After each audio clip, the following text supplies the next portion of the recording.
8월 28일 달빛교회 주일 예배 하나님께 드리도록 하겠습니다. 다 같이 자리에 일어나셔서 예배로의 부름으로 시작하겠습니다. 제가 읽어드리겠습니다. 여러 나라의 종족들아 영광과 권능을 여호와께 돌릴지어다. 여호와께 돌릴지어다. 여호와의 이름에 합당한 영광을 그에게 돌릴지어다. 재물을 들고 그 앞에 들어갈지어다. 아름답고 거룩한 것으로 여호와께 경배할지어다. 아멘. 찬송가 10장 영광송 찬송하겠습니다. 전능왕 오셔서 주 이름 찬송케 하옵소서. 영광과 권능의 성부여 오셔서 우리를 다스려 주옵소서. 강생한 성자여 오셔서 기도를 들으소서. 택하신 백성들 복 내려 주시고 거룩한 마음을 주옵소서. 위로의 주 성령 오셔서 그 증거 주옵소서. 전능한 주시여 각 사람 마음에서 떠나지 마시고 계십소서.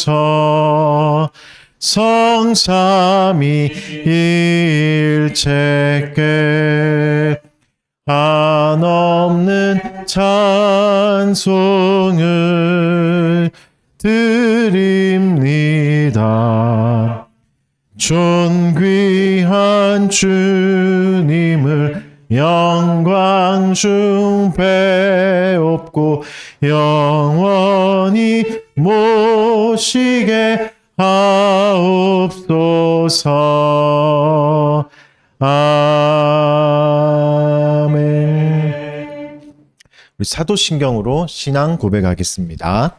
전능하사 천지를 만드신 하나님 아버지를 내가 믿사오며 그 외아들 우리 주 예수 그리스도를 믿사오니 이는 성령으로 잉태하사 동정녀 마리아에게 나시고 본디오 빌라도에게 고난을 받으사 십자가에 못 박혀 죽으시고 장사한 지 사흘 만에 죽은 자 가운데서 다시 살아나시며 하늘에 오르사 전능하신 하나님 우편에 앉아 계시다가 저리로서 사한 자와 죽은 자를 심판하러 오시리라. 성령을 믿사오며 거룩한 공회와 성도가 서로 교통하는 것과 죄를 사하여 주시는 것과 몸이 다시 사는 것과 영원히 사는 것을 믿사옵나이다. 아멘. 자리에 앉으시고 교리문답 하겠습니다. 오늘은 7번째 계명 웨스트민스터 소유리 문답 70문부터 72문까지 교독하도록 문답하도록 하겠습니다. 시편 찬송가 뒤쪽에 있습니다. 70문부터 소유리 문답 70문부터 72문까지 문답하겠습니다. 제7계명은 무엇입니까? 말지니라 하신 것입니다. 제7계명에서 명하는 것은 무엇입니까? 계명이 명하는 것은 마음과 말과 행동에서 우리 자선과 이웃의 성적 순결을 보존하는 것입니다. 제7계명에서 금하는 것은 무엇입니까? 모든 부정한 생각과 말과 행동입니다. 아멘. 우리 죄의 공적인 고백을 하는 시간입니다. 우리 가운데 우리를 돌아봤을 때 우리 중에 제일 훌륭한 사람도 하나님과 꾸준히 동행하지 않았고 또 우리를 스스로 흠없이 지키지 않았고 또 하나님의 영광을 위한 열심도 없었던 것들 그리고 우리가 마땅히 행해야 될 바 다른 사람의 유익을 위한 열심도 없었음을 돌이키고 회개하는 시간 갖도록 하겠습니다. 한 1분 정도 예, 속으로 기도하셔도 되고 소리 내서 기도하셔도 되는 1분 정도 저의 공적인 고백 시간 갖도록 하겠습니다.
악인은 그의 길을, 불의한 자는 그의 생각을 버리고 여호와께로 돌아오라.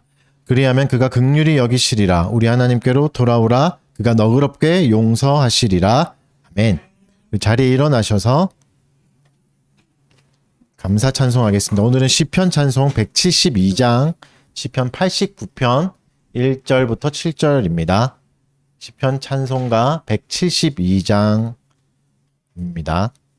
시편 89편 1절부터 7절입니다.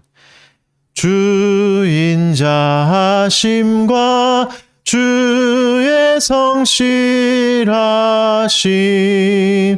내가 내 입으로 영원히 찬양해 나 말하리라 주의 인자와 성실은 주 여호와께서 영원히 세우시며 여호와의 성실 하늘 위에 대대로 우리 여호와가 견고히 세우시리 주 말씀하시길 내가 택한 자와 언약을 맺으며 맹세하였도다 내가 내 자손을 견고히 세울지며 또 너의 보좌를 대대로 세우리니 온 하늘이 놀라 주 이름 찬양하며 주의 성실하심 다 찬양하오리라 만군의 하나님 하늘에서 누가 이 여호와와 비교하리이까 주와 같이 능한 자 누구오리까 주의 성실하심 주를 둘러싸오니 바다의 흉흉함 주가 다스리시며 파도가 일 때도 잠잠케 하시리라.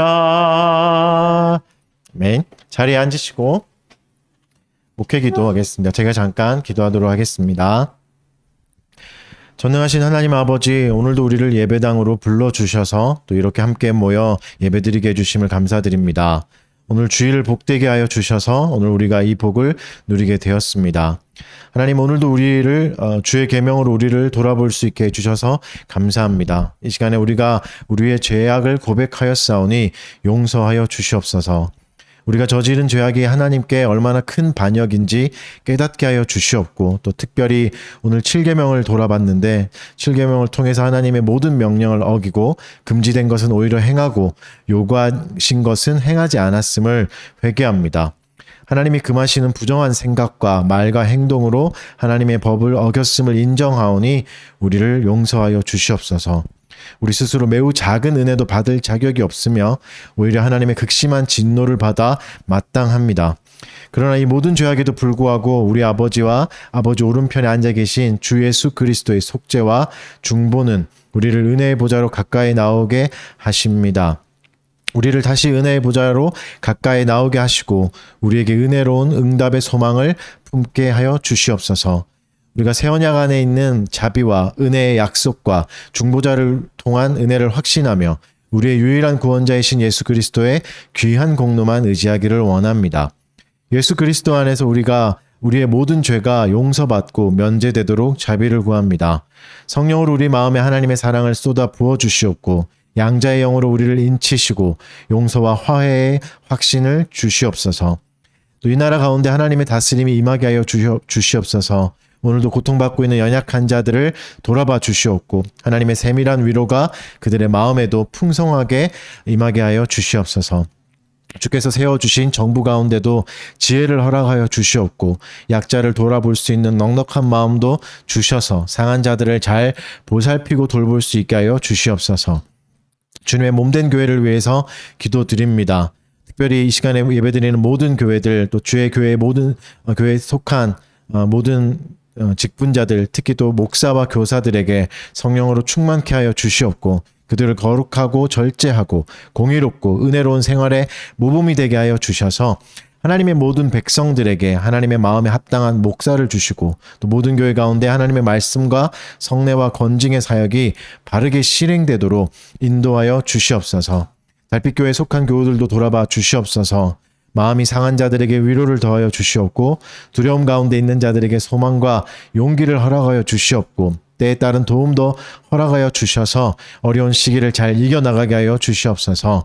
또 주께서 한 몸으로 세우신 가정이 그리스도의 충만하고 온전한 사귐을 사모하게 하여 주시옵고 모든 유혹에서 지켜 보호하여 주시옵소서. 하나님, 또 이 시간에 주의 말씀을 듣습니다. 말씀을 통해 우리의 자신을 살피게 하여 주시옵고 복음의 부요함에 따라 이날을 기뻐하고 즐거워할 수 있게 하여 주시옵소서. 주께서 우리를 가르쳐 주시고 은혜의 영을 부어 주셔서 우리 주 예수 그리스도를 아는 지식이 탁월한 정도에까지 이르게 하시고 그분 안에서 그리스도로만 만족하게 하여 주시옵소서. 감사드리며 예수님의 이름으로 기도드립니다. 아멘. 말씀 보겠습니다. 오늘은 잠언 6장입니다. 6장 전체를 보겠습니다. 6장 1절부터 35절까지입니다. 잠언 6장 1절부터 35절까지 말씀입니다. 제가 한번 읽어드리겠습니다. 내 아들아, 내가 만일 이웃을 위하여 담보하여 타인을 위하여 보증하였으면 내 입의 말로 내가 얽혔으며 내 입의 말로 인하여 잡히게 되었느니라.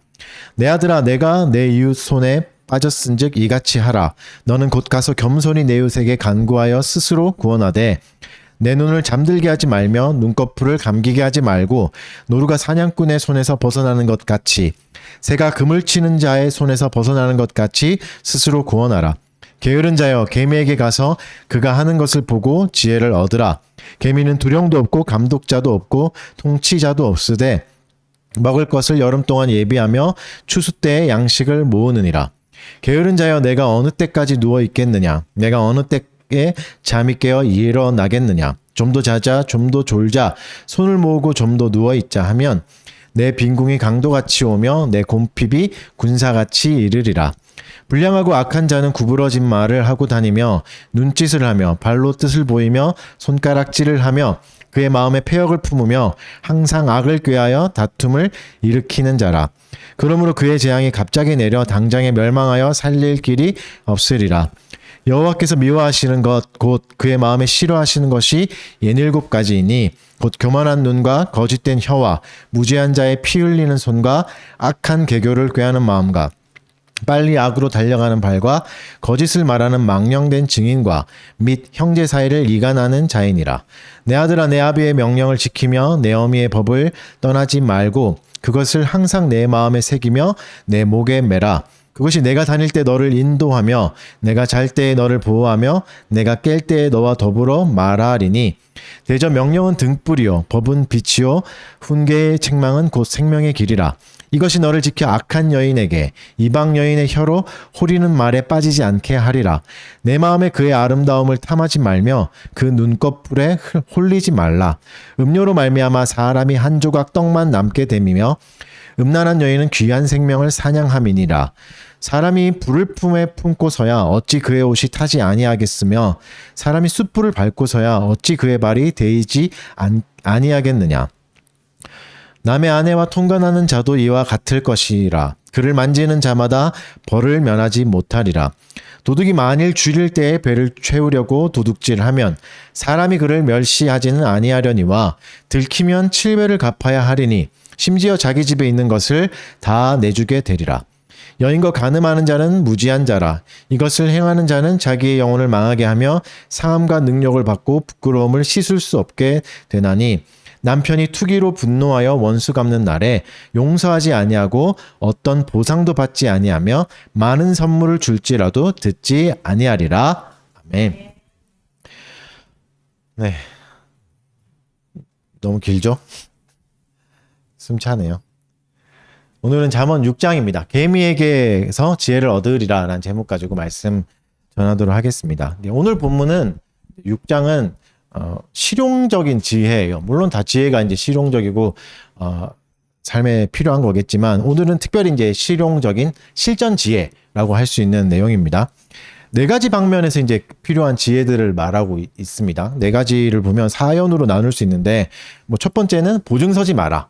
많이 들으셨던 이야기죠. 또 두 번째는 게으름 피지 마라. 세 번째는 인격을 다듬어라. 네 번째는 간음하지 마라. 이 간음의 주제는 5, 6, 7장 계속 나오는 주제인데 굉장히 좀 중요한 반복되는 주제입니다. 그래서 이제 이런 것들이죠. 뭐 다르게 말하면 미래에 대해서 생각해야 되는 거고 경제적 준비도 해야 되는 거고 친절한 인격을 준비하는 것 그리고 성적으로 책임지는 것 이것을 이제 지혜로 삼으라라고 말하고 이게 네 가지의 우리의 삶의 중요한 방향을 제시하고 있습니다. 이렇게 가야 된다. 이렇게 살아야 된다.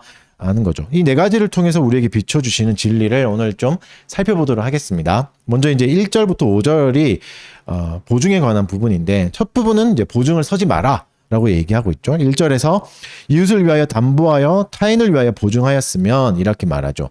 이웃이 나오고 타인이 나오는데 이 두 단어를 쓸 때 이제 극단적인 두 단어를 쓸 때 이제 메리즘이라고 하거든요. 메리즘이라는 용어를 쓰는데 극단적인 두 단어로 이제 전체를 표현하는 방식입니다. 시에서 가끔 쓰이기도 하는데 뭐 예를 들면 요람에서 무덤까지 이렇게 말하면 요람하고 무덤만을 말하는 게 아니라 태어나면서 죽을 때까지 전 일생을 다 표현할 때 양극단의 단어를 쓰는 것처럼 말하는 거죠. 그러니까 이웃부터 타인이니까 뭐겠습니까? 모든 사람. 그러니까 어떤 사람에게도 보증은 서지 마라. 라고 말하죠. 아무리 가까워도 그리고 멀어도 서지 마라라고 얘기하고 있죠. 그리고 굉장히 강하게 말씀하십니다. 4절에서는 잠도 자지 마라. 잠잘 시간에 빨리 가서 보증에서 벗어나라. 이렇게 얘기하고 계시고 5절에서는 노루가 생명을 위해 도망치는 것처럼 새가 그물에서 벗어나는 것처럼 빨리 벗어나라. 굉장히 급박한 거죠. 그러니까 보증은 어떤 거죠? 마치 노루가 생명을 잡힌 것처럼 새가 그물에 잡힌 것처럼 완전히 지금 죽음의 위기다. 굉장히 위험한 거다. 가볍게 여기지 마라. 라고 얘기하시는 거죠. 급박하게 말씀하십니다. 빨리 벗어나라. 라고. 보증을 왜 이렇게 금지하실까? 왜 이렇게 금지하실까? 사실은 생각해보시면, 아니, 보증을 구하는 친구들이 이제 급박하니까 구하는 거잖아요. 가난하니까, 힘드니까. 돈을 안 빌려주니까 좀 보증을 서줘야, 보증인이 있어야 빌릴 수 있는 거니까. 아니 근데 뭐 가난한 친구를 돕는 거는 해야 되는 거 아닌가, 자비를 베풀어야 되는 거 아닌가라고 이제 생각할 수 있는데, 물론 성경은 가난한 자를 적극적으로 돕기를 권하고 있죠. 적극적으로 도와야 된다라고 얘기하시죠. 말씀하시죠. 자비와 구제를 강조하십니다. 근데 보증은 하지 말라고 하시는 거죠. 그렇다면 보증은 자비와 구제의 카테고리에는 안 들어가는 거죠. 그러니까 보증은 자비와 구제가 아니다라고 얘기하시는 거고, 보증은 이웃을 구하는 행위가 아니다라고 말씀해 주시는 겁니다. 그래서 본문은 뭐라고 얘기하시냐면 스스로 구원하라라고 얘기하십니다. 3절과 5절에 반복되죠. 자발적으로 해라. 네가 스스로 결정해라라고 얘기하죠. 이게 뭐죠? 자기의 삶을 자기가 독립적으로 스스로 이끌어 가야 된다. 그렇게 보증을 서는 거는 그러니까 반대겠죠. 스스로 구원하는 게 아니라 남에게 사로잡히는 거다라고 이제 말씀하시는 거죠. 그러니까 우리에게 자유를 주셨으니까 그 자유를 바르게 사용하라라고 얘기하시는 거고, 그런데 보증을 서면 그 자유를 타인에게 맡기는 꼴이 되는 겁니다.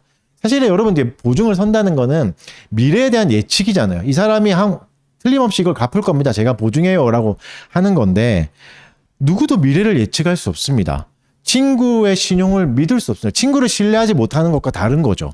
친구의 신용이, 친구의 통장의 잔고가 더 많아질 거다, 이걸 갚을 수 있을 거다, 누가 보증할 수 있습니까? 아무도 보증 못하죠. 왜냐하면 환경을 누가 예측할 수 있겠습니까?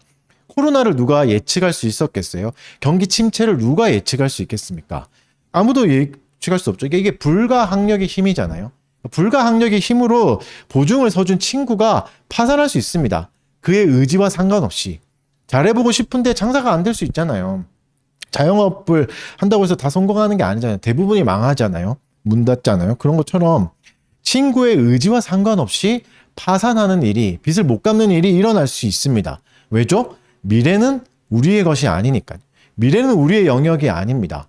그 미래를 우리가 보장해 줄 수 없는 거죠. 그러니까 보증은 나의 미래를 빚진 자에게 맡기는 꼴이 되는 겁니다. 우리의 미래를 타인에게 맡겨서는 안 됩니다. 좀 더 확장해서 보면 빚만이 아니라 나만 믿어라고 말하는 사람을 믿어서는 안 되는 거죠. 제일 위험한 거잖아요. 누구에게도 미래를 맡길 수 없습니다. 그죠? 이것만 돈을 주시면 100만 원 주시면 내가 한 달에 몇만 원씩, 그죠? 이게 굉장히 유혹적이잖아요. 매력적이고. 그러나 그의 미래를 맡길 수 없는 거죠. 또 마찬가지로 종교 지도자에게도 미래를 맡길 수 없습니다. 넌 나만 믿고 따라와 라고 한다고 제가 여러분을 책임질 수 있겠습니까? 나도 책임 못 지는데. 그죠? 그러니까 종교 지도자에게 미래를 맡길 수는 없어요. 그래서 누구에게도 자신의 미래를 저당 잡혀서는 안 됩니다. 누구에게도 저 사람만 믿고 따라가면 내가 잘 살 수 있겠지. 절대 안 된다는 거죠. 절대. 그것도 보증의 영역입니다. 너는 미래에도 나와 함께 해야 돼 라고 말할 수 있는 존재는 부부밖에 없습니다. 부부만 할 수 있는 거죠. 근데 부부도 불가항력이 있죠. 죽을 수도 있잖아요. 먼저 이렇게 죽을 수도 있으니까 그것도 확실할 수는 없는 거잖아요. 그러니까 미래를 보증한다는 건 불가능한 겁니다. 이걸 뭐라 그러죠? 도박인 거죠. 그러니까 보증은 도박입니다.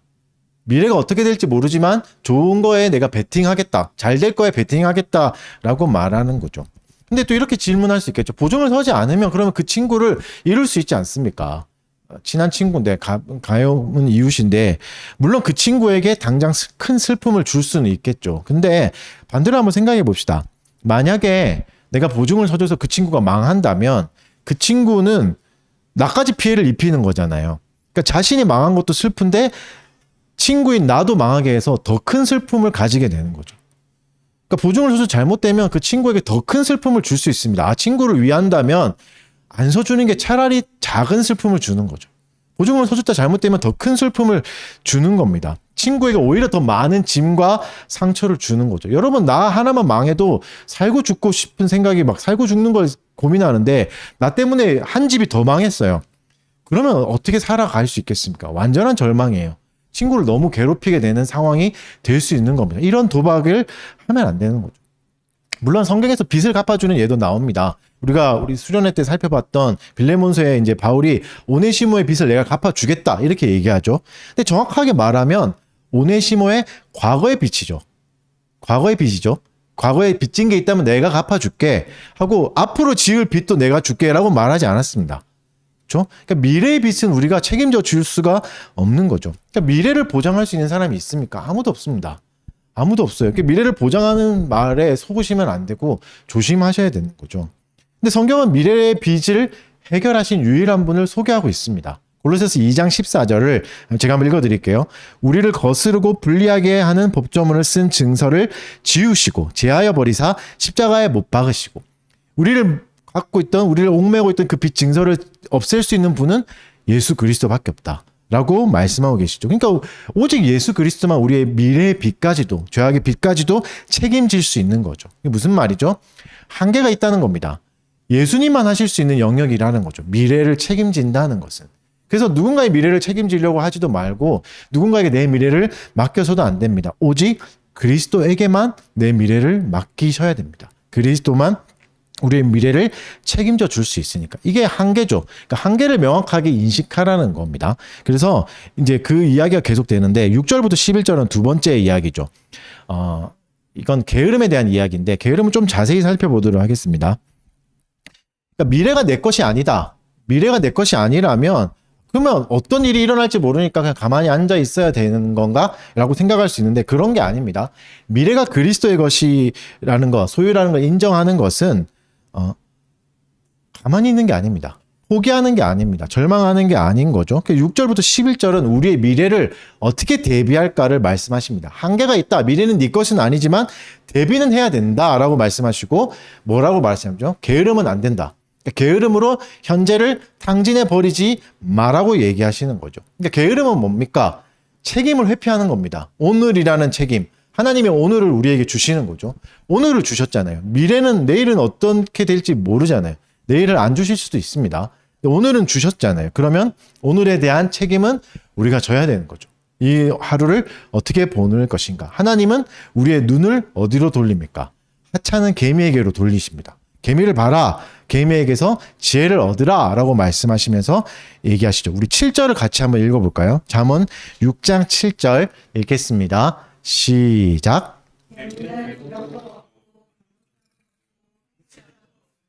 개미는 두령도 없고 감독자도 없다. 통치자도 없다. 말하죠. 사실 이제 이게 뭐 개미는 조직이 없다 이런 의미는 아니에요. 개미는 조직은 있잖아요. 아시다시피 계급이 있죠. 일개미가 있고 뭐 싸우는 개미도 있고 여왕개미도 있고 이제 그런 개미들이 있잖아요. 그러니까 두령 감독자가 없다는 건 계급이 없다는 말이 아니라 뭐죠? 억지로 하는 자가 없다 이 말이죠. 누가 시켜서 하는 자가 없다. 그러니까 무슨 말이죠? 스스로 한다. 스스로 결정한다. 스스로 일한다. 그러니까 스스로 일하는 것이 지혜입니다. 스스로 생각해보는 게 지혜입니다. 미래가 우리 것이 아니라고 해서 아무 생각도 안 하고 포기해버리는 거 아무것도 안 하는 거 믿음처럼 보이지만 믿음이 아니라는 거죠. 개미는 일한다. 스스로 결정한다 라고 얘기하시는 거죠. 그러니까 반대로 얘기하면 게으른 자는 뭘 하죠? 스스로 하지 않습니다. 누가 시켜서 하거나 강제로 하거나 어쩔 수 없이 하게 되는 게 게으른 자의 특징인 거죠. 이건 제가 게을러서 잘 압니다. 첫 번째 특징은 결정을 못하는 거죠. 뭔가를 결정을 해야 되는데 결정을 하지 못해. 미룹니다. 그러니까 게으른 자는 정직하게 현실에서 일어나는 일과 맞서지 않는 거죠. 왜냐면 결정하면 그 순간 책임을 져야 되거든요. 우리가 쉽게 결정하지 못하는 이유가 그거잖아요. 우리가 말을 할 때도 뭐뭐예요라고 말하지 않죠. 뭐뭐 같아요라고 말하잖아요. 확실히 결정했을 때, 확실히 말했을 때 뭔가 당할 게 두려워서 그게 말버릇이 되는 것처럼. 그러니까 맞서지 않고 작은 타협들을 계속해 나가는 겁니다. 이게 결정을 미룰 수 있을 만큼 미루는 거죠. 그래서 결국은 결정을 타인이 하게 만들어 버리죠. 타인의 결정에 따라가는 것. 이건 미련한 거다. 이것은 게으른 거다라고 말씀하시는 거죠. 계속 뭐 미래를 손 놓고 있다가 돈이 없어져서 먹을 게 없어져서 일하는 건 억지로 일하게 되는 거죠. 8절을 한번 같이 읽어봅시다. 그래서 8절 읽겠습니다. 시작. 먹을 것을 여름 동안에 예비하며 추수 때의 양식을 개미는 어떻죠? 불투명한 미래를 대비하고 있습니다. 준비하고 있습니다. 개미가 받은 시간은 여름이라는 시간이죠. 한정된 오늘이란 우리에게는 현재라고 표현할 수 있는 오늘이라고 할 수 있는 시간. 이 시간을 어떻게 쓰죠? 추수 때 양식을 모읍니다. 왜요? 양식을 구할 수 없는 겨울이 올 테니까. 언제인지는 모르겠지만 겨울은 올 거니까. 그래서 열심히 일하는 거죠. 포기하고 마냥 불평하고 있으면서 그냥 기다리고 있지 않습니다. 겨울이 올 거를 알고 있는데 다가올 걸 알고 있는데 대비하지 않고 기도만 한다면 죄송하지만 이거는 하나님께 굴복한 게 아니라 환경에 굴복한 겁니다. 이건 믿음이 아닌 거죠. 환경에 굴복한 거죠. 이거는 하나님을 섬기는 게 아니라 환경을 섬기는 겁니다. 물론 기도가 잘못됐다는 게 아니라 기도하고 일해야죠. 대비하고 준비해야 하는 거죠. 되게 믿음처럼 보이죠. 미래는 하나님 것이에요. 저는 가만히 기도만 할 거예요. 되게 믿음처럼 보이지만 성경은 개미에게서 봐라. 개미가 뭘 하고 있는지 봐라 라고 말씀하고 계시는 거죠. 가만히 있는 건 우상 숭배입니다. 환경을 섬기는 거죠. 상황을 섬기는 거죠. 하나님을 섬기는 게 아니죠. 하나님은 개미를 보라고 얘기하시죠. 여러분, 겨울이 언제 올지도 모릅니다. 우리에게 겨울이 언제 올지 모릅니다. 하지만 너무 걱정하지 마십시오. 반드시 찾아올 겁니다. 우리 모두에게 찾아올 겁니다. 그러면 우리가 할 일은 열심히 준비하는 거죠. 대비하는 거죠. 오늘이란 시간 할 수 있을 때에 대비하는 거죠. 그러니까 겨울을 위해서 그런 생각도 할 수 있거든요. 요즘에 젊은 세대들에게 준비해라, 일하라 이렇게 얘기하면 그러면 청춘은 언제 즐겨요? 이렇게 얘기할 수 있는 거잖아요. 근데 겨울을 대비한다는 건 여름의 기쁨을 포기하는 게 아닙니다. 이건 다른 거죠. 오히려 여름을 제대로 누리는 겁니다. 하나님이 여름을 주신 이유는 수많은 곡식들을 많이 나게 하신 이유는 대비하라는 거죠. 저장하라고 하시는 거죠. 일하라고 주신 것이지 그냥 가만히 구경하라, 놀러 다녀라, 가만히 있으라고 주신 게 아닌 거죠. 바른 사용법이 아닌 거죠. 일반 은총을 주신 이유는 그게 아닌 거죠. 하나님이 대비하라고 하는 거죠. 그래서 겨울을 대비하는 시간이 개미에게는 즐거운 시간입니다. 개미 보십시오. 스스로 일한다고요. 누가 시켜서 하는 게 아니라 두려움에 일하는 것도 아니라 스스로 마치 일이 너무 즐거운 것처럼 일하고 있는 거죠. 스스로. 여러분 대비하는 것, 상황을 준비하는 것을 기쁨을 느끼셔야 됩니다. 저축하고 미래를 계획하는 것에서 기쁨을 찾아가셔야 돼요. 돈을 쓰는 것에서만 기쁨을 누리는 게 아니라 제가 양심이 찔려가지고 이런 일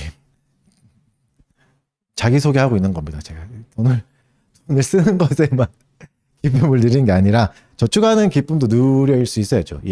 대비하는 기쁨들.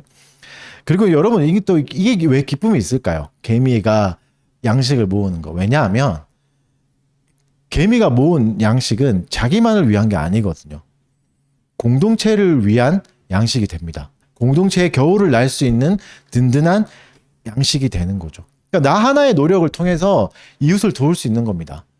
보십시오. 앞에서는 어떻게 해야 하는 거죠? 보증을 서지 말고 어떻게 이웃을 돕는 거죠? 열심히 일해서 도울 수 있는 거죠. 여름에 내가 준비해서 겨울이 올 때를 대비하는 거죠. 겨울은 각자가 다 달라요. 누구에게는 지금이 겨울일 수 있는 거고 누구에겐 지금이 여름일 수 있는 거죠. 누가 겨울을 언제 만날지 모릅니다. 그렇다면 나에게 허락된 시간에 열심히 하고 내가 겨울이 온다면 여름을 맞아서 준비한 사람에게 도움을 받고 또 겨울에 온 친구들가 있다면 도와줘야 되는 거죠. 이게 기쁜 거죠.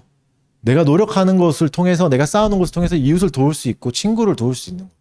보증보다 훨씬 좋은 게 이거다라고 얘기하고 계신 거죠. 그래서 공동체 안에서 사회에 연약한 사람을 도울 수 있는 길은 미래를 저당 잡히는 게 아니죠. 오히려 더 미래죠. 뭔가 할 수 있는 시간에 양식을 모으는 것은 이웃을 위해 도움이 되는 거고 가치 있는 일이고 하나님이 그 일을 하라고 오늘을 선물해 주시는 겁니다. 그 일을 하라고 우리의 직장을 선물해 주시는 거고 재물 얻을 힘을 주시는 것이죠. 도와주시는 것이죠. 여러분 거듭 말씀드리지만 오늘은 우리의 것입니다. 하나님이 선물해 주셨죠. 선물이라는 건 뭐죠? 선물 받은 순간부터 내 것처럼 마음대로 사용할 수 있습니다. 그렇죠? 그게 자유잖아요. 그렇다면 책임감이 생기는 거죠. 자유에는 항상 책임감이 있습니다. 하나님이 물으실 겁니다. 자기 개발해야죠. 그럼 자기 개발의 최종 목적이 뭔가 명확하게 하셔야 되죠. 나 하나 잘 먹고 잘 사는 게 아니죠. 개미처럼 열심히 일해서 내가 도울 수 있는 사람을 하나 더 늘려가는 거겠죠. 내가 이해할 수 있는 사람을 조금 더 늘려가는 거. 나의 손의 범위를 더 확장시켜가는 거. 많은 사람의 겨울을 도와줄 수 있게 되는 거. 이게 나의 개발의 목적이 돼야 되는 거죠. 이게 하나님께 영광이 된다라고 말씀하고 계시는 거죠. 이게 얼마나 큰 기쁨과 보람입니까? 사랑하는 여러분, 여름을 잘 보내십시오. 준비하십시오. 하나님의 한계 안에서 이 삶을 누리는 것이 우리의 특권입니다. 9절을 또 보겠습니다. 같이 읽어보겠습니다. 시작.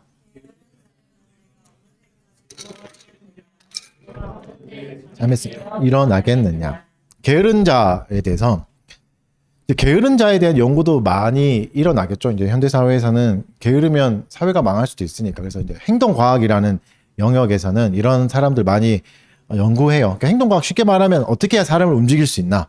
왜 저 사람은 안 움직이나? 뭐 이런 걸 연구하는 이제 학문인데 크게 두 가지라고 합니다. 사람이 움직이지 않는 이유, 사람이 게을러지는 이유는 두 가지. 인지 편향. 한번 말씀드린 적 있죠. 편향에 대해서. 인지 편향. 잘못 알고 있는 거, 오해하는 거. 그리고 두 번째는 맹점. 보지 못하는 거. 그것 때문에 게으름이 생긴다고 말해요. 그러니까 사람은 오해 때문에 그리고 미처 생각하지 못하는 영역 때문에 게을러진다고 말하는 겁니다. 특별히 오늘 본문에서 비춰보면 게으른 사람에게 있는 게 뭐냐면 현상 유지 편향이 있습니다. 이게 되게 어려워 보이는데 별로 어렵지는 않아요. 무슨 말이냐면 현상을 그대로 유지하는 걸 선호하는 결정을 내리는 거죠. 예를 들어서 이제 유럽을 보면 장기 기증 의사가 있거든요. 그 신분증을 만들 때 장기 기증을 할 겁니까 안 할 겁니까를 결정해요. 그래서 신분증에 표시해 주는데 어떤 나라는 유독 높아요. 장기 기증 의사가. 근데 어떤 나라는 되게 낮아요. 같은 유럽권인데도 불구하고. 그 이유가 뭔가 봤더니 그 설문지에 기본으로 세팅을 해놨대요. 장기 기증을 하겠습니다. 만약에 원치 않는다면 적어주세요. 라고 하는 거죠. 그러면 안 적는 거죠, 사람들이. 아, 이게 기본이구나라고 인식해서 기본이구나, 당연히 하는구나 하고 넘어가서 장기 기증 의사가 높아지는. 이게 뭐죠? 현상 유지 편향. 있는 걸 그대로 놔두는. 아, 이게 기본이구나라고 말하는 거. 그런 거죠. 당연한 거고. 그래서 우리는 있는 그대로 놔두는 걸 좋아합니다. 그렇죠? 특별한 이득이 주어지지 않는 이상 뭔가를 바꾸지 않습니다. 뒤집어 버리지 않는 거죠.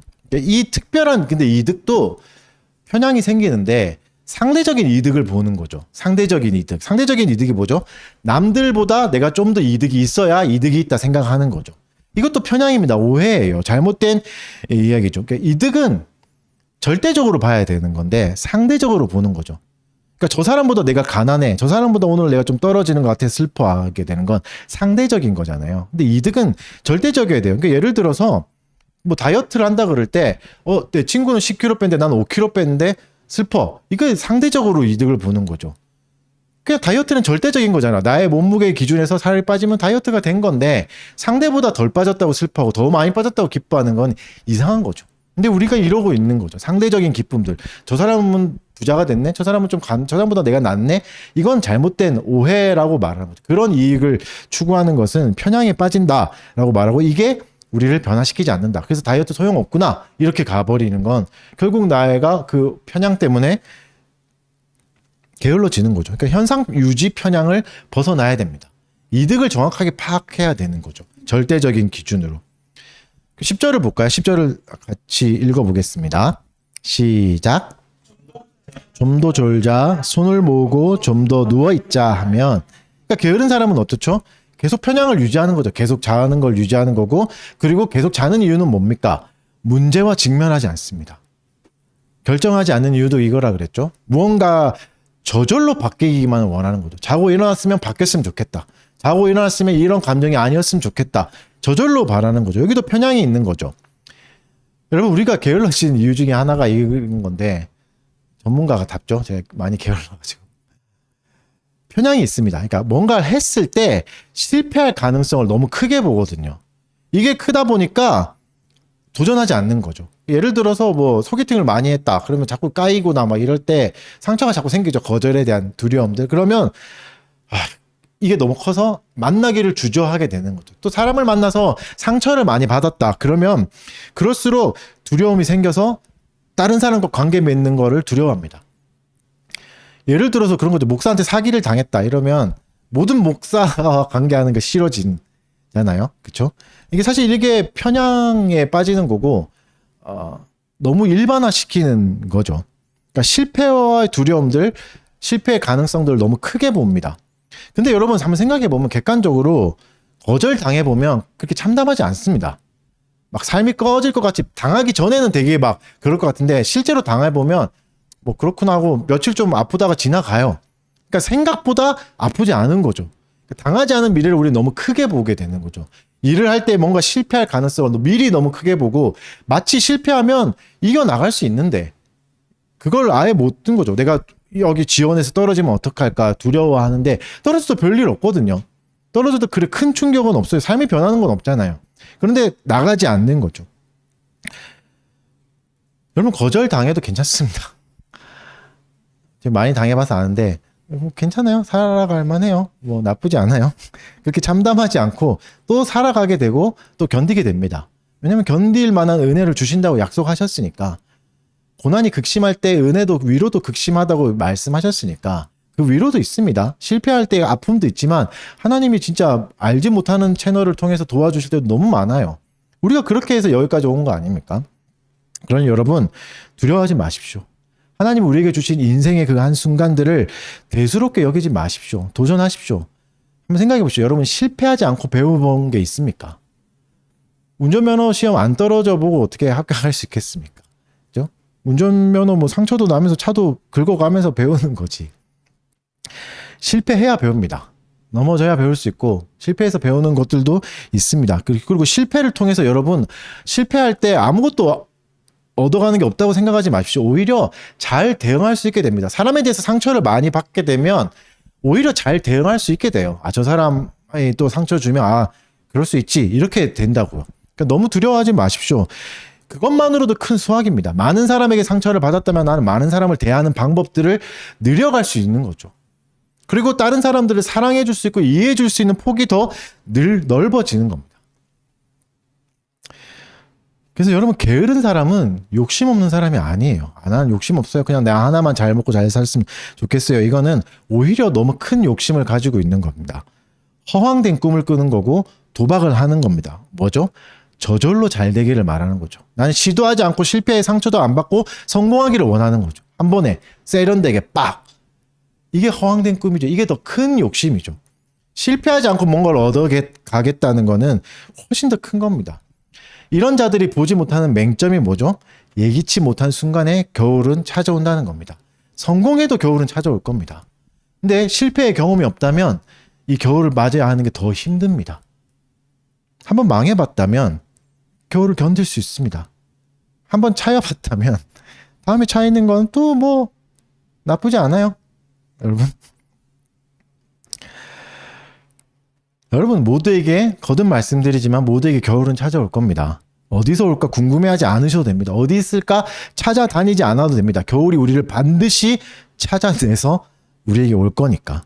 그러면 뭘 할 겁니까? 두려워하지 말고 떨지 말고 겨울 올 가능성을 줄이려고 하지 마시고 대비하십시오. 결정하십시오. 준비하기로. 그리고 상처받는 걸 두려워하지 말고 시도하십시오. 상처를 통해 우리는 또 배울 수 있으니까 온다는 걸 알면 대비하면 됩니다. 그 얘기를 하시는 거죠. 대비하라, 준비하라. 그 마음의 준비를. 그래서 여러분 게으름의 반대말은 뭐겠습니까? 근면과 성실이겠지만 근면과 성실을 오해하지 마십시오. 지금 본문은 돈 많이 벌어라, 직장 잡아서 일해라 이런 얘기를 하시는 게 아닙니다. 그것만 말하는 게 아니에요. 그래서 12절부터 19절은 게으름의 또 다른 영역들을 보여줍니다. 경제적인 이야기만 하는 게 아니죠. 12절, 19절은 근면과 성실의 예를 보여줍니다. 물론 이것이 근면이다 이렇게 얘기하지 않고 반대로 얘기합니다. 근면과 성실의 반대인 마음들, 또 다른 게으름을 보여주는데 그것은 인격의 모자름입니다. 인격이 부족한 것, 인격이 파산된 것, 인격이 파탄난 것, 이것도 게으름이다라고 같은 흐름으로 볼 수 있는 거죠. 게으름이죠. 12절에는 불량한 자가 등장합니다. 이게 베리알이라는 단어인데 많이 들어보셨죠? 고린도후서 6장 15절에 그리스도와 베리알이 어찌 조화되며 할 때 그 베리알이요. 그러니까 불량한 자, 굉장히 악한 자겠죠. 그리스도와 전혀 상관없는 자다, 불량한 자다라고 하죠. 불량한 자는 어떤 자인가? 제가 한번 읽어드릴게요. 13절과 14절인데 눈짓을 하며 발로 뜻을 보이며 손가락질을 하며 그의 마음에 패역을 품으며 항상 악을 꾀하여 다툼을 일으키는 자라. 발로 뜻을 보인다는 것은 의도적으로 사실을 왜곡하는 겁니다. 그리고 불량한 자는 뭐죠? 다툼을 일으킵니다. 심한 갈등과 불화를 일으키는 거죠. 아니 어쩌면 이렇게 베리알이 될 수 있나? 불량한 자가 될 수 있나? 가만히 있으면 이렇게 됩니다. 불량한 자가 되는 거 어렵지 않습니다. 그냥 가만히 있으면 돼요. 그냥 살아가듯이 그냥 살고 아무 생각 없이 살면 불량한 자가 돼 있을 겁니다. 남의 뜻을 호도하게 되고 오해하게 되고 뜻을 곡해하게 되는 자가 되고 다툼을 일으키는 자가 되어 있을 겁니다. 그냥 살면. 게으르게 그냥 살면. 왜죠? 불량한 사람은 타인에 대해서 빨리 파악합니다. 편견이겠죠. 저 사람은 저럴 거야. 아, 저 사람이 저렇게 행동하니까 이렇게 하겠네? 그죠? 그러니까 남의 사정을 깊이 헤아리지 않습니다. 왜죠? 귀찮으니까. 헤아리기 싫으니까. 아니 또 뭐 변명이 충분히 할 거리가 있죠. 내 삶 살기도 바쁜데 어떻게 남의 삶까지 챙기냐. 어떻게 저 사람의 사정까지 내가 아냐? 근데 이것도 인지 편향입니다. 인지 편향의 오류예요. 그러니까 이게 어려운 말로 자꾸 어려운 말로 해서 죄송한데 어렵게 하려고 한 건 아니고 이제 용어를 설명해 드리는 거예요. 근본 귀인 오류라고 말해요. 근본 귀인 오류. 그러니까 원인과 결과를 잘못 해석하는 거죠. 예를 들어서 자동차가 이제 지나가는데 물 웅덩이를 밟고 지나가서 나이가 옷이 다 젖었어요. 그러면 저 나쁜 놈 이렇게 얘기하는데 진짜 나쁜 놈이었을까인 거죠. 저 운전하는 사람이 진짜 나쁜 사람이었을까? 혹시나 아내가 급박하게 막 출산하러 가려 해서 물 웅덩이를 미처 못 본 거일 수도 있고 너무 급박한 상황일 수 있는 거죠. 운전이 서툴렀을 수도 있고 그렇죠? 그러니까 물을 튀긴 게 실수였을 수도 있고 의도적이지 않을 수도 있는 가능성을 배제하는 거죠. 그냥 나쁜 놈, 나한테 피해 줬으니까 나의 발을 밟았으니까 몰지각한 놈, 상식이 없는 놈. 이게 빠른 판단인 거죠. 그 사람에 대해서 깊이 생각해보고 좀 더 많이 생각해보는 게 아닌 거죠. 그러니까 행동이 성품이 100% 반영된 건 아닐 수 있는 겁니다. 우리는 의도치 않게 남에게 피해를 입힐 수도 있잖아요. 의도치 않게 피해를 줄 수도 있는 거죠. 그러니까 이런 편향에서 벗어나야 됩니다. 그 사람의 행동으로 100%를 다 파악할 수는 없습니다. 그 사람의 역사를 다 알 수는 없잖아요. 그래서 여러분 이걸 벗어나려면 첫인상에 매이면 안 됩니다.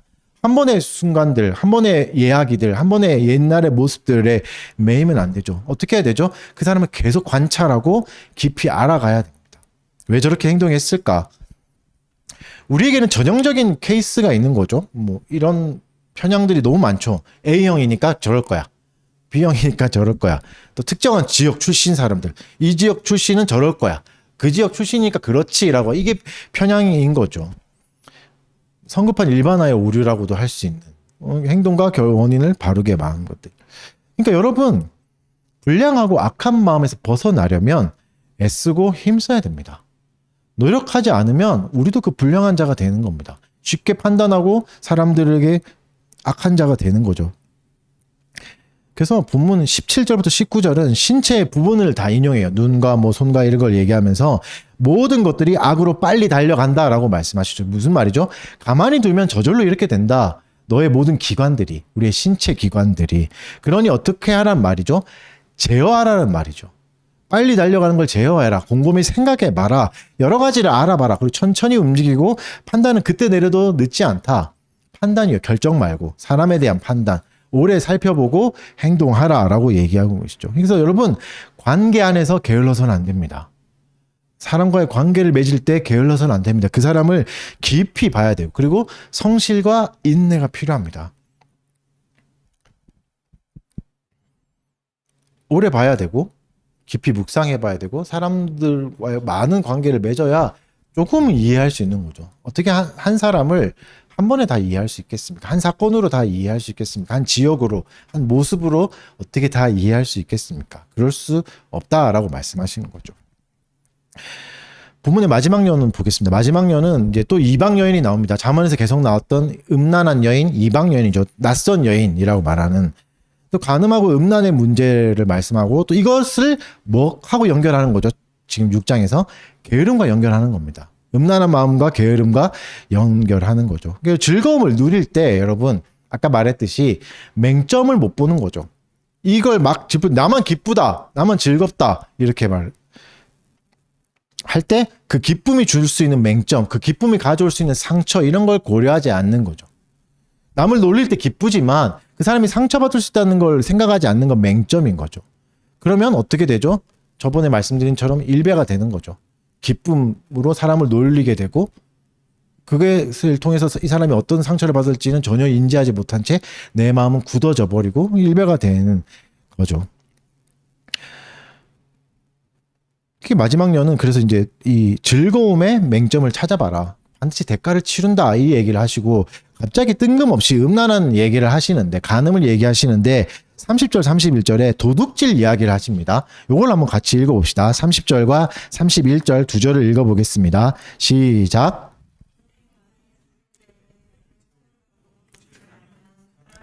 멸시하지는 아니하려니와 들키면 7배를 갚아야 하리니 심지어 자기 집에 있는 것을 다 내주게. 지금 보세요. 도둑질을 용납하는 뉘앙스예요. 그러니까 어떤 도둑질이냐면 생계를 위해서, 그러니까 줄일 때 먹고 이거 못 먹었으면 죽을까 말까 하는 고통이 있을 때 그것을 위해서 하는 생계는 용납이 됩니다. 그래서 잠언 뒤쪽에서도 20 몇 장 뒤에 넘어가면 그 얘기가 또 나오거든요. 생계를 위한 도둑질은 봐줘라, 용서해줘야 된다, 뭐 이런 뉘앙스의 이야기가 나오긴 합니다. 그런데 중요한 것은 그렇다 하더라도 보상은 하라고 말씀하고 계십니다. 31절에 그게 나쁜 건 아니지만 너무 힘들어서 어쩔 수 없이 한 거지만 너 그래도 이거 먹고 힘내서 갚아야 돼 라고 말씀하고 계시고 7배를 갚아야 된다 얘기하고 계세요. 보통 구약에서는 도둑하면 몇 배죠? 2배잖아요. 내가 훔친 거 그리고 훔치려고 했던 몫까지 더해서 갚아라. 2배를 갚아야 되는 게 구약의 룰인데 여기서는 7배라고 말하죠. 뭐 완전수라고도 할 수 있는 거고 완전하게 갚아야 된다 이런 의미도 되겠고 또 많이 갚아야 된다. 훨씬 더 많다 이런 거죠. 그러니까 보상을 훨씬 많이 해줘야 된다를 얘기하는 거죠. 그러니까 용납되는 도둑질, 그 죄 중에도 가벼운 죄인 도둑질, 생계를 위한 도둑질도 이 정도 갚아야 된다. 7배나 갚아야 된다. 그러면 악한 죄라고 누누이 말씀하셨던 간음에 대해서는, 음란에 대해서는 네가 얼마나 더 갚아야 되겠느냐 이 말을 하고 계신 거예요. 그러니까 대가를 계속 얘기하십니다. 간음이 치러야 되는 비싼 대가를 이야기하십니다. 여러분, 간음은 낭만적인 게 아니에요. 불륜은 낭만적인 게 아니에요. 부부 관계를 벗어난 성관계는 낭만적인 게 아니에요. 여러분이 이제 뭐 그런 어른들, 뭐 부모님 만날 수 있고 할아버지나 할머니 중에 이제 그렇게 하신 분들 가끔 만나면 그렇게 말하는 분 봤습니까? 아, 나는 바람 핀 게 진짜 내 인생의 가장 아름다운 추억이야. 나는 그게 너무 기뻤어. 바람 펴서 가정이 깨어졌는데, 아, 나는 그때가 너무 좋았어. 라고 말하는 사람은 이상한 사람이잖아요. 그때로 돌아간다면 안 할 건데, 가정을 지킬 건데, 후회가 돼. 다 이렇게 얘기하지. 그쵸? 물론 이게 영화로 가거나 미디어로 넘어가면 반대가 되죠. 사랑했던 거, 바람 피웠던 게 가장 아름다운 기억이 되긴 해요. 여러분, 이게 간통이나 뭐 간음은 아픈 추억이에요. 누가 그걸 자랑합니까? 시간이 지났을 때. 굉장히 괴로워하고 힘들어해요. 자녀에게 내가 큰 상처를 줬구나. 내 가족에게 너무 큰 돌이킬 수 없는 다 후회하지. 그걸 자랑하거나 기쁜 추억으로 아름답게 간직하는 사람은 없다고요. 영화에서는 가능한 일이지. 무슨 말이죠? 대가가 있다. 그리고 대가는 꽤 오래 간다. 그리고 이 상처는 쉽게 사라지지 않는다. 왜? 간통은 여러분, 그 간음은 후세에도 전해집니다. 나 대해서 끝날 거라 생각하지 마십시오. 뭐 저 때도 그런 거 많았는데 여러분도 그런 거 있지 않습니까? 아, 우리 할아버지가 2집 살림했어. 우리 할머니 2명이야. 막 이렇게 말하는 사람이 있어요. 이게 뭐죠?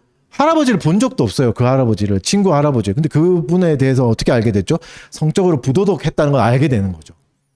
우리의 성적 부도덕함은 몇 세대에도 전해질 겁니다. 무서운 이야기죠. 지워지지 않아요. 용서받을 수 있고 넘어간다고 해도 사람들이 잊어질 것 같아 보여도 몇 세대가 지나도 여러분이 성적으로 음란했던 거 100년 간다 생각해 보십시오. 얼마나 큰 상처고 수치스럽겠습니까? 후손도 괴로워하는 거죠. 그래서 간음은 이렇게 말합니다. 제가 읽어드릴게요. 32절과 33절. 여인과 간음하는 자는 무지한 자라. 이것을 행하는 자는 자기의 영혼을 망하게 하며 상함과 능욕을 받고 부끄러움을 씻을 수 없게 된다. 무슨 말이죠? 간음은 사회적 자살이다. 네가 완전히 죽는 거다. 사회적으로 죽는 거다. 매장당하는 거다. 라고 말하는. 그러니까 간음은 기쁨 뒤에 올 어마어마한 피해를 생각하지 않는 게으름이다. 라고 얘기하고 계시는 겁니다. 그것도 생각해봐야 됩니다. 내가 지금 누리는 기쁨이 혹시나 맹점이 있지 않을까? 누군가의 상처를 주지 않을까? 나에게 몇 년 뒤에 엄청난 걸로 돌아오지 않을까라고 얘기하는. 특별히 결혼은 어떤 겁니까? 결혼은 하나님이 만들어주신 수단이에요. 자연 발생적으로 생기거나 돌연변이처럼 생긴 게 아니잖아요. 왜 만들어주셨죠? 교회와 그리스도의 연합을 보여줄 수 있는 유일한 조직이거든요. 교회와 그리스도의 연합을 보여줄 수 있는 조직이 가정이라고요. 다른 조직이 없어요. 주신 적이 없잖아요. 근데 그것을 더럽힌다면 어디서 그리스도와 교회의 연합을 배울 수 있습니까? 교회 안에서도 안 된다고요. 교회와 그리스도의 연합이니까.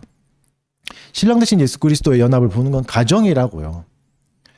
여러분, 이 가정이 얼마나 중요한 수단인지 아시겠습니까? 근데 이것을 깨거나 이것을 상처 입힌다는 거는 어마어마한 죄악인 거죠. 어마어마한 결과를 가져올 겁니다.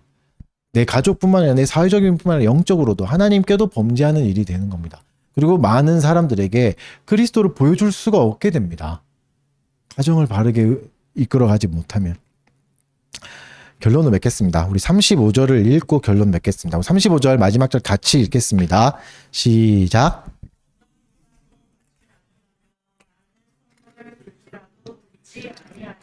마지막 절은 되게 무섭게 얘기하시죠. 보상도 안 된다. 네가 아무리 그걸 보상하려고 해도 보상이 안 되고, 선물로 이게 뇌물이란 말인데, 뇌물을 줘도 돈으로 막을 수 없다. 네 어떤 것으로도 이 상처와 아픔들, 이 후회를 막을 수 없다, 갚을 수 없다라고 말씀하고 계십니다. 정리해 보겠습니다. 오늘 본문 전체를. 하나님은 우리에게 한계를 명확하게 그어 주셨습니다. 할 수 없는 게 있습니다. 우리는 잠을 안 자고 살 수는 없습니다. 자야 돼요. 멈추는 시간도 필요하고 안식도 필요합니다. 그러나 한계가 있다고 해서 너무 슬퍼하지 마십시오. 낙심하지 마십시오. 오늘 본문은 뭐라고 얘기하시죠? 한계 안에서 성실하게 살아라. 그것만 해도 충분하다. 한계를 넘어가지 마라. 그리고 겨울을 준비하라 라고 말씀하셨습니다. 내게 주신 것은 나만을 위한 게 아닙니다. 남들보다 뛰어난 것이 있다면 그것은 나 잘나서 주신 게 아니라 그걸로 다른 사람을 섬기라고 주신 것이죠. 섬김의 특권으로 써야 되는 거죠. 그러니까 내 것을 마음대로 사용할 수 있습니다. 하나님 주신 선물을 마음대로 사용할 수 있으나 책임은 져야 됩니다. 그걸로 어떻게 사람들을 돌봤는가 하나님과 정산하실 때가 오게 되는 거죠. 가난한 자와 연약한 자들을 돌아보셔야 됩니다. 자기 개발을 하셔야 됩니다. 자기 개발은 뭐죠? 돈만 잘 버는 게 아니라 남을 헤아려 주는 마음을 가지는 겁니다. 여러분 오해하지 마십시오. 게을러진 자가 가난해집니다. 근데 가난한 자가 게으른 건 또 아니에요. 그렇죠? 이런 오해를 벗어나기 위해서 우리가 남을 헤아릴 수 있는 사회 구조를 볼 수 있는 눈과 실력을 키워가야 되는 거죠. 그냥 쉽게 결정하게 되는 것은 게으름인 거죠. 남을 헤아려 준다는 건 뭡니까? 지식만으로 되지 않습니다. 환경적 여유도 있어야 됩니다. 넉넉한 마음과 경제력이 있어야 사실은 또 돌아볼 수 있고 사람들을 도와줄 수 있는 거잖아요. 노력하셔야 됩니다. 그걸 갖추기 위해서. 편안한 환경을 갖춰서 사람들을 더 품게 돼야 되는 거지. 마음 편안하지 않은데 품으려고 노력하는 거는 한계를 벗어나는 거죠. 미래를 저당 잡히는 거와 똑같은 거죠. 여러분 인격을 준비하십시오. 지나가는 차에 물을 맞아도 넉넉하게 이해할 수 있는 인격을 가지십시오. 이게 실력입니다. 누군가 나에게 상처를 준다고 해도 그 상처를 털어버릴 수 있는 게 실력이에요. 그 상처를 가지고 또 다른 사람을 사랑할 수 있는 게 실력이라고요. 그걸 키우라고 얘기하십니다. 그리고 부조리는 개선해 가는 방식으로 사십시오. 물웅덩이가 있다면 물웅덩이를 없애기 위해서 노력해야 되고 다른 이웃이 피해받지 않도록 조치를 쳐야 되는 거죠. 욕만 하고 끝나는 게 아니라. 그리고 여러분 능력이 생길수록 조심하십시오. 돈이 많아질수록 가난한 사람과 있는 게 불편해집니다. 먹을 수 있는 게 달라지거든요. 그리고 교양이 쌓일수록 지식이 쌓일수록 교양이 없는 사람과 함께하는 게 불편해집니다. 서로가 이해가 안 되니까요. 서로가 불편해요. 근데 여기서 위험한 거는 그건 당연한 어렵죠, 물론. 근데 이것을 노력의 차원으로 받아야 되는데 우리는 자꾸 옳고 그름의 차원으로 가버릴 수 있습니다. 이게 인지 편향이죠. 가난한 자는 못됐어. 가난한 자는 잘못된 거지. 무식한 자가 잘못된 거지. 나쁜 거지라고 가버리면 옳고 그름으로 가버리면 뭐죠? 나의 혐오를 정당화하는 거죠. 나의 혐오를 정당화한 거죠. 가난한 사람 역시 안 돼. 교양 없는 사람은 역시 함께 할 수 없어. 이건 나의 혐오를 정당화시키는 겁니다. 그건 아닌 거죠. 이게 게으른 마음이라고요. 혐오를 정당화시킬 수 없습니다. 상처받기를 두려워하지 마십시오. 상처는 사람을 이해하는 걸음이 될 겁니다. 많은 사람을 이해할 수 있고 그것으로 나의 친절함을 더욱더 기를 수도 있습니다. 그래서 여러분 우리의 일상은 그리스도를 가리키는 표지가 돼야 됩니다. 이게 그리스도를 바라보는 삶이죠. 삶에 지칠 때 내가 그리스도를 바라보고 그리스도가 살아가셨던 특별하지 않았던 나날들을 생각하면서 나도 그렇게 살아가고 그날을 꾹꾹 살아내는 거죠. 그래서 우리의 노력과 우리의 참음과 인내는 그리스도를 보여주는 장치가 될 겁니다. 사람들이 너는 왜 그렇게 사냐 물어볼 거예요. 이상하니까. 그리고 그게 내 삶을 그리스도로 채우는 방식이 될 겁니다. 그리스도를 바라보십시오. 다른 말로 하면 끝까지 친절하십시오. 그리고 포기하지 마시고 끝까지 인내하십시오. 이 삶을 채워가는 달빛교회 교우들 되시길 바랍니다. 네. 다 같이 일어나셔서 찬송하겠습니다. 325장 찬송가 325장 예수가 함께 계시니 시험이 오나 겁없네. 기쁨의 근원 되시는 예수를 위해 삽시다. 날마다 주를 섬기며 언제나 주를 기리고 그 사랑 안에 살면서 딴 길로 가지 맙시다. 이 세상 사는 동안에 주 이름 전파하면서 무한한 복나 주시는 예수를 위해 삽시다. 날마다 주를 섬기며 언제나 주를 기리고 그 사랑 안에 살면서 딴 길로 가지 맙시다. 이 세상 친구 없어도 예수는 나의 친구니 불의한 일을 버리고 예수를 위해 삽시다. 날마다 주를 섬기며 언제나 주를 기리고 그 사랑 안에 살면서 딴 길로 가지 맙시다. 주께서 심판하실 때 잘했다 칭찬하리니 이러한 상급 받도록 예수를 위해 삽시다. 날마다 주를 섬기며 언제나 주를 기리고 그 사랑 안에 살면서 딴 길로 가지 맙시다. 헌금을 위해서 제가 잠깐 기도하겠습니다. 사랑하는 주님 감사합니다. 우리에게 재물 얻을 힘을 주시고 각자의 일터를 또 주셔서 또 여름 가운데 우리의 양식들 준비하고 예배하게 해주셔서 감사드립니다. 또 주께 돌려드린 예물들이 바르게 쓰임 받게 하여 주시었고 또 사용하는 것에도 우리의 지혜를 더하여 주시고 넉넉한 마음들, 연약한 자, 가난한 자, 눈물 흘린 자를 돌아보는 따뜻한 마음들 허락하여 주셔서 하나님의 뜻대로 재물들 잘 사용할 수 있게 하여 주시었고 이 돈을 통하여서도 하나님께 영광을 돌릴 수 있는 달빛교회가 되게 하여 주시옵소서. 감사드리며 예수님 이름으로 기도드립니다. 강복선언으로 예배 마치도록 하겠습니다.